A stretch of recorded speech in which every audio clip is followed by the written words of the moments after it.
നിങ്ങളാരും ഞെട്ടരുത്. ഞെട്ടരുതെന്ന് പറയുമ്പം ഞെട്ടാൻ സാധ്യതയുള്ള എന്തോ കാര്യം ഈ സഹോദരൻ പറയാൻ പോകുന്നു എന്നാണ് അതിൻ്റെ അർത്ഥം. നമുക്ക് പാരമ്പര്യമായിട്ട് ഡിസംബർ 31 ഒരു മീറ്റിംഗ് ഉണ്ടാവാറുണ്ട്, ഇല്ലേ? ഇല്ലേ? ഉണ്ടോ? ഉണ്ട്. പാരമ്പര്യമായിട്ട് നമുക്ക് അങ്ങനെ ഒരു മീറ്റിംഗ് ഉണ്ട്.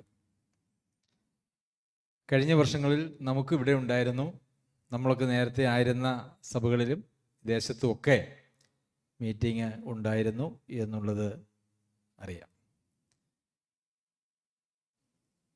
ആ മീറ്റിങ്ങിനെ കുറിച്ച് ഞാൻ വളരെ ഒരു വിശകലനം ഈ കഴിഞ്ഞ നാളുകളിൽ നടത്തി. അതിൻ്റെ ശരിതെറ്റുകളും ഗുണദോഷങ്ങളും ഒക്കെ. അപ്പോൾ അതിൻ്റെ ചരിത്രത്തിലേക്ക് ഞാൻ കടന്നുപോയി. അപ്പോൾ ഈ ജാനുവരി 1 എന്ന് പറയുന്നതായ ഒരു ജൂലിയൻ കലണ്ടർ എന്നാണ് അതിനെ പറയുന്നത്. ജൂലിയൻ കലണ്ടർ ക്രിസ്തുവിന് മുമ്പ് 46 BC ജൂലിയസ് സീസർ എന്ന് പറയുന്ന റോമൻ ചക്രവർത്തി കൊണ്ടുവന്നതായ ഒരു കലണ്ടറാണ് ഈ കലണ്ടർ. ജനുവരി മുതൽ ഡിസംബർ വരെ ജൂലിയസ് സീസർ എന്ന റോമൻ ചക്രവർത്തി. എന്നിട്ട് അദ്ദേഹം ജനുവരി 1 ഒരു പ്രത്യേകത കൊടുത്തു. അന്ന് ജാനസ് എന്ന് പറയുന്നതായിട്ടുള്ള അവരുടെ ദേവന് ജനുവരി 1 സമർപ്പിച്ചു. ആ ദേവൻ്റെ പ്രത്യേകത എന്ന് പറയുന്നത്, ആ ദേവന് 2 മുഖമുണ്ട്. മുമ്പിലും പുറകിലും മുഖമാണ്.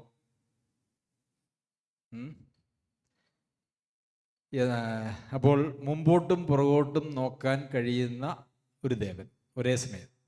അതാണ് ആ ദേവനെ സങ്കല്പിച്ച്. ആ ദേവനെ കുറിച്ച് പറയുന്നത് ആരംഭങ്ങളുടെ ദേവൻ, അല്ലെങ്കിൽ കാലഭേദങ്ങളുടെ ദേവൻ, സ്ഥാനാന്തരത്തിൻ്റെ ദേവൻ, ആരംഭങ്ങളുടെ ദേവൻ. അങ്ങനെ ആരംഭങ്ങളുടെയും കാലഭേദത്തിൻ്റെയും ദേവനായിരുന്ന ജാനസ് എന്ന് പറയുന്ന ദേവന് ജനുവരി 1 അതിൽ നിന്നാണ് ജനുവരി എന്നുള്ള പേര് വന്നത്. ജനുവരി 1 സമർപ്പിച്ചുകൊണ്ട് ഇറക്കിയ ജൂലിയസ് സീസർ എന്ന് പറഞ്ഞ റോമൻ ചക്രവർത്തി ഇറക്കിയതായ കലണ്ടറാണ്. അപ്പം അതങ്ങനെ പോയി. ആ കാലഘട്ടത്തിൽ മാർച്ച് 25 യഥാർത്ഥത്തിൽ ഒരു വർഷമായിട്ട് അതുവരെ റോമൻ സാമ്രാജ്യത്തിലുണ്ടായിരുന്നത്. എന്നാൽ നമുക്കറിയാം, ഓരോ രാജ്യത്തും, നമ്മുടെ രാജ്യത്താണെങ്കിൽ നമ്മുടെ സംസ്ഥാനത്ത് തന്നെ, നമ്മുടെ സംസ്ഥാനത്തിന് പ്രത്യേകം ഒരു കലണ്ടറുണ്ട്, അല്ലേ? ചിങ്ങം മുതൽ കർക്കിടകം വരെ. അതുപോലെ തന്നെ കലണ്ടർ എടുത്തു കഴിഞ്ഞാൽ വേറെയും 2 വർഷങ്ങൾ അതിനകത്ത് ഹിജ്റ വർഷം എന്നൊക്കെ പറഞ്ഞ് നമ്മൾ കാണുന്നുണ്ട്. നമ്മൾക്ക് ഉള്ളതുപോലെ മിക്കവാറും എല്ലാ സ്റ്റേറ്റുകൾക്കും അവരവരുടേതായിട്ടുള്ള കലണ്ടറുണ്ട്. അങ്ങനെ ഇരുന്നപ്പോഴാണ് ജൂലിയസ് സീസറിന് തോന്നിയത് ഈ ജാനസ് എന്ന് പറഞ്ഞ ദേവന് 1 സമർപ്പിച്ചുകൊണ്ട് ഒരു കലണ്ടർ ഉണ്ടാക്കണം. അങ്ങനെ അതുണ്ടാക്കി. എന്നാൽ ഈ കലണ്ടർ ആരും അംഗീകരിച്ചില്ല. അതങ്ങനെ അങ്ങോട്ട് മുമ്പോട്ട് പോയി. ഓരോരുത്തരും അവരവരുടെ കലണ്ടറുകളുമായിട്ട് പോയി. പിന്നെ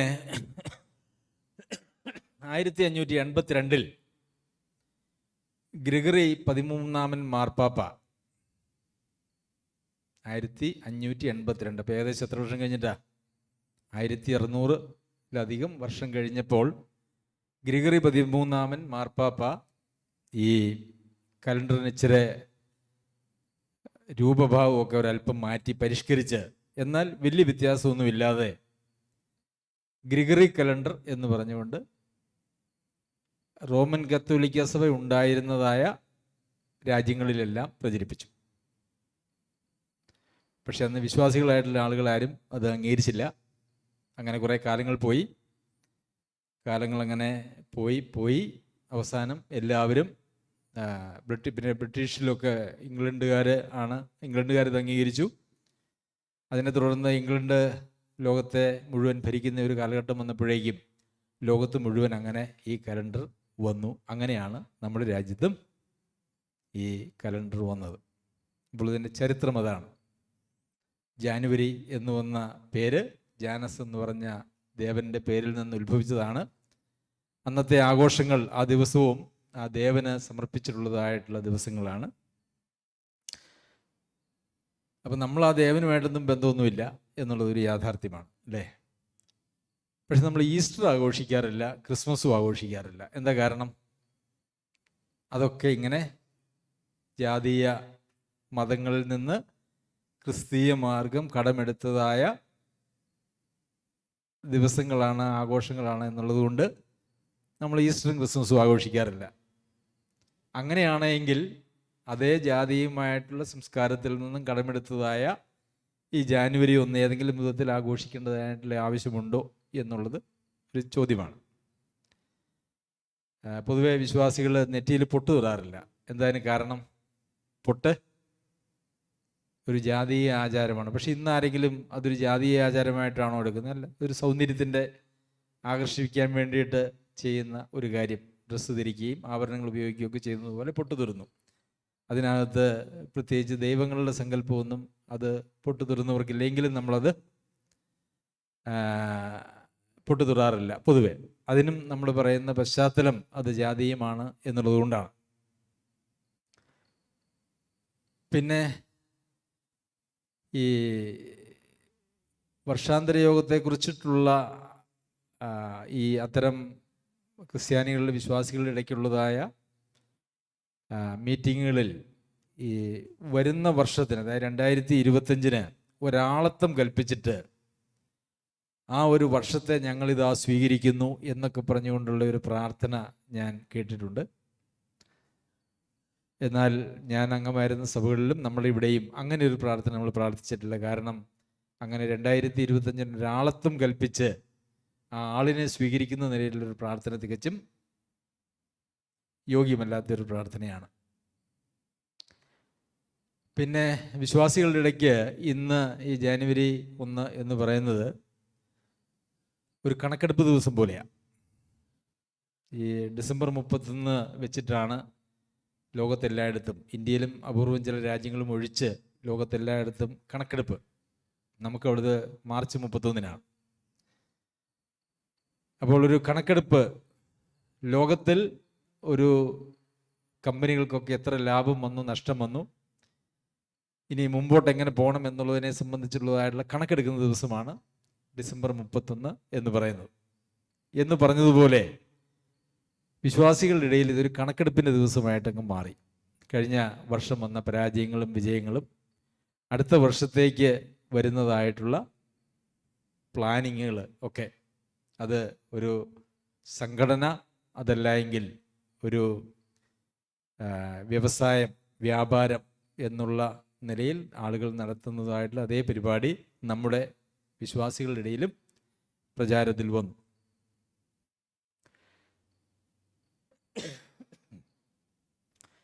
എന്നാൽ ബൈബിൾ അടിസ്ഥാനത്തിൽ അല്ല, നന്ദി, ഒരു വർഷത്തെ ഓർത്ത് നന്ദി പറയണം എന്നാണല്ലോ ഇന്ന് നിങ്ങൾ പലരും സ്തോത്രം ചെയ്തപ്പോഴും പ്രാർത്ഥിച്ചപ്പോഴും ഒക്കെ ആ ഒരു സ്പിരിറ്റ് എനിക്കും മനസ്സിലായി. കഴിഞ്ഞൊരു വർഷം സ്തോത്രം ചെയ്യുന്നതിനെക്കുറിച്ചും നന്ദി പറയുന്നതിനെക്കുറിച്ചും വചനത്തിൽ നമ്മൾ വായിക്കുന്നേ, എല്ലായ്പ്പോഴും എല്ലാറ്റിനും വേണ്ടി സ്തോത്രം ചെയ്യുന്നത്. ഡിസംബർ 31 വരെ കാത്തിരിക്കണം. ഡിസംബർ 30 മൊത്തത്തിലൊരു സ്തോത്രം, ഒരു വർഷത്തെ ഓർത്ത് കേട്ടോ. എല്ലായ്പ്പോഴും എല്ലാറ്റിനും വേണ്ടി സ്തോത്രം ചെയ്യുവിൻ. അതുപോലെ അധരബലം എന്ന സ്തോത്രയാഗം ഇടവിടാതെ അർപ്പിക്കുക. അപ്പോൾ ഈ ഡിസംബർ 31 സ്തോത്രവും വചനവുമായിട്ട് ചേരുന്നില്ല, അല്ലേ? ഉണ്ടോ? ചേരുന്നുണ്ടോ? ഉണ്ടോ? അപ്പം ഒരു വർഷത്തെ ഓർത്ത് സ്തോത്രം ചെയ്യുക എന്ന് പറയുമ്പം അത് വചനവുമായിട്ടത് ചേർന്ന് വരുന്നില്ല. 1-ാം നൂറ്റാണ്ടിലോ അല്ല എങ്കിൽ അതിന് ശേഷമോ അങ്ങനെ ഏതെങ്കിലും പ്രത്യേക ദിവസത്തിനൊരു മാനം കൊടുത്ത് ഇങ്ങനെ അവരുടെ തന്നെ, അവർക്കുണ്ടായിരുന്നല്ലോ നിസാൻ മാസം എന്നൊക്കെ പറഞ്ഞ യഹൂദന്മാർക്ക് മാസങ്ങളുണ്ടായിരുന്നു. എന്നാൽ ആ മാസങ്ങൾ തന്നെ പിന്തുടർന്നതായ അല്ലെങ്കിൽ ജൂലിയൻ കലണ്ടർ എന്ന് പറയുന്നത് റോമാ സാമ്രാജ്യത്തിൻ്റെ കീഴിലായിരുന്നു അന്ന് യഹൂദന്മാരുണ്ടായിരുന്നത്. കർത്താവിൻ്റെ വരവിൻ്റെ സമയത്തും അതുപോലെ തന്നെ സഭയുടെ രൂപാന്തരത്തിൻ്റെ സമയത്തുമൊക്കെ ഈ ജൂലിയൻ കലണ്ടർ റോമ സാമ്രാജ്യം ഭരിച്ചിരുന്ന സ്ഥലങ്ങളിലൊക്കെ ഉണ്ടായിരുന്നു. പക്ഷേ വിശ്വാസികൾ ആരും അങ്ങനെ പ്രത്യേകിച്ച് ഒരു മീറ്റിംഗ് നടത്തിയതായിട്ട് തെളിവില്ല, ചരിത്രത്തിലുമില്ല, വചനത്തിലുമില്ല. കാരണം അതിനൊരു പ്രസക്തിയില്ല എന്നുള്ളതാണ്. പിന്നെ പ്ലാനിങ് എന്ന് പറയുന്നതാണ്. അപ്പോൾ സ്തോത്രത്തിൻ്റെ കാര്യം പറഞ്ഞു. പിന്നെ പ്ലാനിങ്, അടുത്ത മാസത്തേക്ക് അല്ലെങ്കിൽ അടുത്ത വർഷത്തേക്ക് എന്തൊക്കെ ചെയ്യണം.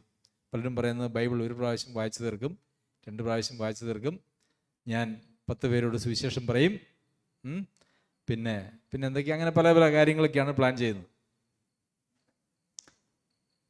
നമ്മുടെ ജീവിതം അങ്ങനെ ഡിസംബർ 31 അല്ലെങ്കിൽ ജനുവരി 1 നടത്തുന്നതായിട്ടുള്ള പ്ലാനിങ്ങിൻ്റെ അടിസ്ഥാനത്തിലാണോ അതെയോ വിശ്വാസത്താലും ആത്മാവിൻ്റെ നടത്തിപ്പിനും അനുസരിച്ചാണോ?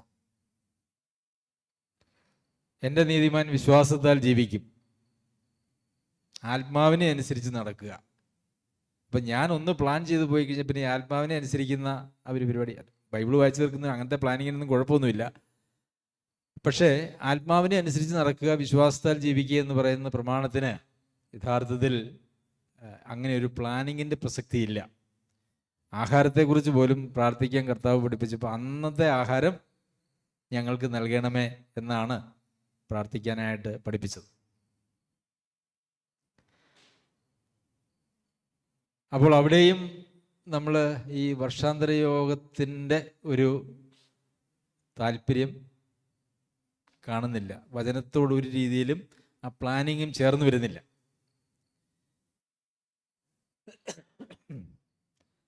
പിന്നെ ഈ വർഷാന്തര യോഗം 10-40 വർഷം കാണുകയും കേൾക്കുകയും ചെയ്തിട്ടുണ്ട്.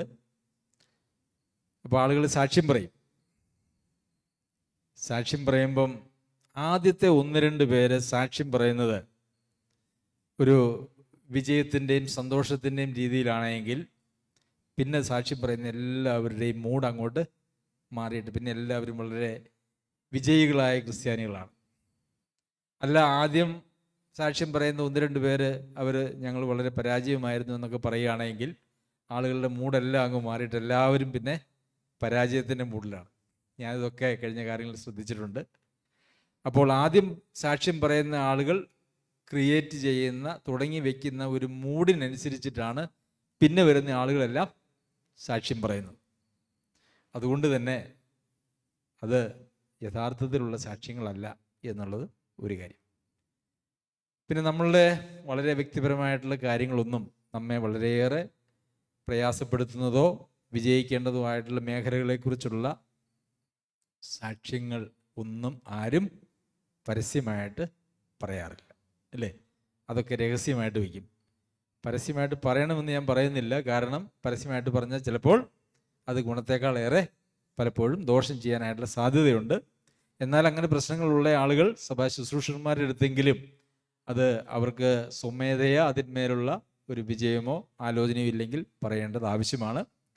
അപ്പോൾ നമ്മൾ കുറേയേറെ കാര്യങ്ങൾ പ്രൈവറ്റായിട്ട് സൂക്ഷിച്ചുകൊണ്ട് വേറൊരു മുഖം സഭയിൽ അവതരിപ്പിക്കുകയാണ് ചെയ്യുന്നത് ഈ സാക്ഷ്യം പറയുമ്പോൾ, അല്ലേ? അതിനെന്തെന്ന് നമ്മൾ പറയുക? കാപട്യം, അല്ലേ? കപടത, ഹിപ്പോക്രസി എന്ന് പറയും. അത് ദൈവസന്നിധിയിൽ നല്ലതാണോ? അതും നല്ലതല്ല. പിന്നെ ഈ മീറ്റിംഗ് നടത്തുന്നതിൻ്റെതായിട്ടുള്ള പ്രായോഗികമായിട്ടുള്ള പ്രശ്നങ്ങൾ എന്താണ്? ആളുകളൊക്കെ വന്ന് ഉറക്കളച്ച് കുറേ പേര് മീറ്റിങ്ങിൻ്റെ സമയത്ത് ഇരുന്നുറങ്ങി, പിന്നെ പാതിരാത്രിക്ക് എപ്പോഴെങ്കിലും വീട്ടിൽ തിരിച്ചു ചെന്ന് അതിൻ്റെ ക്ഷീണം പിറ്റേ ദിവസം ജോലിക്ക് പോകേണ്ടവർക്കുള്ള പ്രശ്നങ്ങൾ, പിന്നെ വീട്ടിൽ നിന്ന് എല്ലാവർക്കും വരാനായിട്ട് അനുവാദമില്ലാത്തതും വരാൻ പറ്റാത്തതുമായിട്ടുള്ള സാഹചര്യങ്ങൾ, ഇങ്ങനെയൊക്കെയുള്ള പ്രായോഗിക ബുദ്ധിമുട്ടുകൾ ഇതിന് വേറെയും. പ്രിയമുള്ളവരെ, നമുക്കിത് വേണോ? വേണ്ട എന്ന് പറയുന്നു. ഞാനതിൻ്റെ വേണ്ടാത്ത അവിടെ കൈ കാണിച്ചു. അതിൻ്റെ എല്ലാ വശങ്ങളും, അതിൻ്റെ ചരിത്രവും അതിൻ്റെ പ്രായോഗികതയും എല്ലാം ഞാൻ നിങ്ങളുടെ മുമ്പാകെ അവതരിപ്പിച്ചു.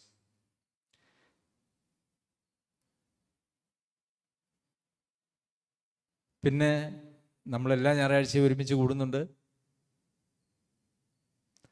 ആളുകൾ എല്ലാവരും എത്തിച്ചേരുന്നില്ല എന്നുള്ള പ്രശ്നമാണ് നമുക്കുള്ളത്. പിന്നെ ഏതെങ്കിലും പ്രത്യേക ദിവസം, കഴിഞ്ഞ വർഷമൊക്കെ നമ്മൾ വർഷത്തിൽ 1-2 ദിവസമൊക്കെ ക്യാമ്പുകൾ നടത്താറുണ്ടായിരുന്നു. ഈ വർഷം നമ്മളത് നടത്തിയതുമില്ല. എല്ലാ ദിവസവും വചനപഠനമുണ്ട്. പിന്നെ പ്രത്യേകിച്ചൊരു ക്യാമ്പും കൂടെ നടത്തി എന്തിനാണ് എന്ന് വിചാരിച്ചിട്ടാണ് അങ്ങനെ ക്യാമ്പിനെ കുറിച്ച് ആലോചിക്കാതിരിക്കുന്നത്. അപ്പോൾ അടുത്ത വർഷം നമുക്ക് എല്ലാവർക്കും ഒരു തീരുമാനം എടുക്കാം. നിവൃത്തി ഉണ്ടെങ്കിൽ സഭായോഗം മുടക്കുകയില്ല. അല്ലേ? പറ്റുമോ?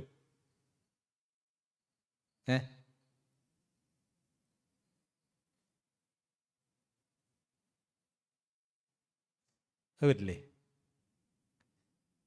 വേണ്ടാന്ന് വെക്കാന്ന് പറഞ്ഞപ്പം എല്ലാവരും അവിടെ നിന്ന് ഇവിടെ നിന്നൊക്കെ കൈ പൊക്കി വേണ്ടാന്ന് സമ്മതിച്ചു. പക്ഷെ എല്ലാ ഞായറാഴ്ചയും സഭായോഗത്തിന് നിർബന്ധമായിട്ടും നിവൃത്തി ഉണ്ടെങ്കിൽ, നമുക്ക് ഒഴിവാക്കാൻ പറ്റാത്ത സാഹചര്യങ്ങളൊക്കെ ജീവിതത്തിൽ ഉണ്ടാകാം, അതല്ല സഭായോഗങ്ങളെ അലക്ഷ്യമായി വിചാരിക്കാതെ സഭായോഗങ്ങളിൽ പങ്കെടുക്കും എന്നുള്ളൊരു തീരുമാനം. അലക്ഷ്യമായി വിചാരിക്കുന്നവരാരും ഇല്ല, അല്ലേ? ശരിയാ, ഞാൻ പറഞ്ഞ എനിക്കാ തെറ്റ്, സോറി. അലക്ഷ്യമായി വിചാരിക്കുന്ന ആരും നമ്മളുടെ ഇടയിലില്ല. എന്നാലും എൻ്റെ ആഗ്രഹം കൊണ്ട് എല്ലാവരെയും എല്ലാ ദിവസവും കാണണം. ഒരു ദിവസം കുറച്ച് പേരെ കാണാതിരിക്കുമ്പോൾ ഒരു ഭയങ്കര സങ്കടം. അതുകൊണ്ട് ഞാനത് പറഞ്ഞു പോയതാണ്. ലക്ഷ്യമായിട്ട് വിചാരിക്കുന്ന ആരും നമ്മുടെ കൂടെ ഇല്ല. അതോർത്ത് ഞാൻ ദൈവത്തെ സ്തുതിക്കുന്നു. അപ്പോൾ നമുക്ക് വർഷാന്തര യോഗത്തെക്കുറിച്ചുള്ള തീരുമാനം എന്താ? വേണ്ട. വേണമെന്ന അഭിപ്രായമുള്ള ആരെങ്കിലും ഉണ്ടെങ്കിൽ കൈപൊക്കിയാൽ. ആരുമില്ല. അപ്പോൾ സഭയുടെ ഏകകണ്ഠമായ തീരുമാനമാണ്, അല്ലേ? അപ്പോൾ ഇതിനെതിരായിട്ട് ഇനി ആരും ഒരു അഭിപ്രായവും പറയാൻ പാടില്ല. അങ്ങനെയാണെങ്കിൽ ശരി, ദൈവം നമ്മെ സഹായിക്കട്ടെ. നമുക്ക് എഴുന്നേറ്റ് ഒരു പാട്ട് പാടി പ്രാർത്ഥിച്ച്